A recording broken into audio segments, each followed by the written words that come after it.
মেয়েদের নিজেদের কোনো বাড়ি হয় না, অথচ মেয়েরা ছাড়া কোনো বাড়ি হয় না।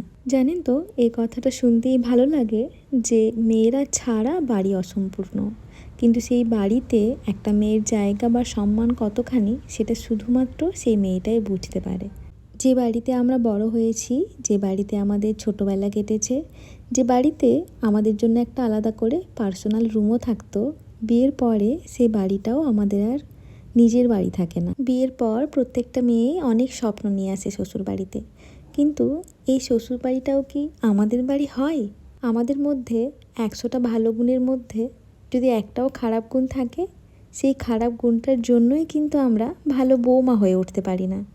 আপনার ভালোটা কেউ মনে রাখবে না, মনে রাখবে আপনার মধ্যে ওই খারাপ গুণটাই। হয়তো শ্বশুরবাড়ির সমস্ত লোকজনই ভীষণই ভালো, খুবই সাপোর্ট করে, খুবই সম্মান করে এবং ভালোবাসে, কিন্তু তবুও যেই সমস্ত পোশাক পরে আমরা বড় হয়েছি আমাদের বাড়িতে, আমরা কি পারি সেই সমস্ত পোশাক আমাদের শ্বশুরবাড়িতে পরতে? কেন পারি না জানেন? কারণ এটা তো আমাদের শ্বশুরবাড়ি, এটা তো আমাদের বাড়ি না।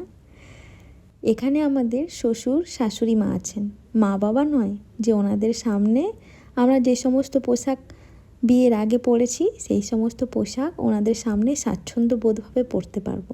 হয়তো ওনারা কেউই না বলবেন না, কিন্তু জানেন তো, আমাদেরই ভেতর থেকে একটা অপরাধ বোধ কাজ করবে, যার জন্যই আমরা এগুলো করতে পারি না। সকলের ভালো মন্দটার গুরুত্ব দিতে দিতে আমরা মাঝে মধ্যে তো আমাদের ভালো লাগাগুলোও ভুলে যাই। লাস্ট কবে সাজিয়ে গুজিয়ে নিজে খেয়েছিলাম সেটাই মনে পড়ে না। আসলে একটা টাইম পরে মেয়েদেরকে না আর সাজিয়ে গুছিয়ে কেউ খেতে দেয় না। মেয়েদের দীর্ঘায়ুর জন্য কেউ ব্রত পালন করে না, অথচ দেখুন ছেলেদের জন্য কত রকমের ব্রত আছে বলুন তো। শুধুমাত্র মেয়েদের জন্যই কিছু নেই।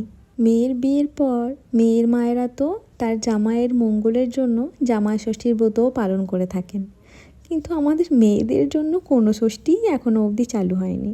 শ্বশুরবাড়ির লোকজন যতই আপনাকে ভালোবাসুক না কেন, যতই আপনাকে বলুক না কেন আপনি এই বাড়ির মেয়ে, তবুও কিন্তু ওই বাড়ির মেয়ের জন্য কেউ আপনার নামে প্রপার্টি লিখে দেবে না। প্রপার্টি তো থাকবে তাদের ছেলে অথবা তাদের নাতি নাতনিদের নামে। সত্যি কথা বলতে কি, প্রপার্টির প্রতি চাহিদা আমার নেই, তবে কোথাও যেন মনে হয় যে একদিন আমার একটা বাড়ি হবে, যে বাড়ির সব কিছু হবে আমার পছন্দ মতো।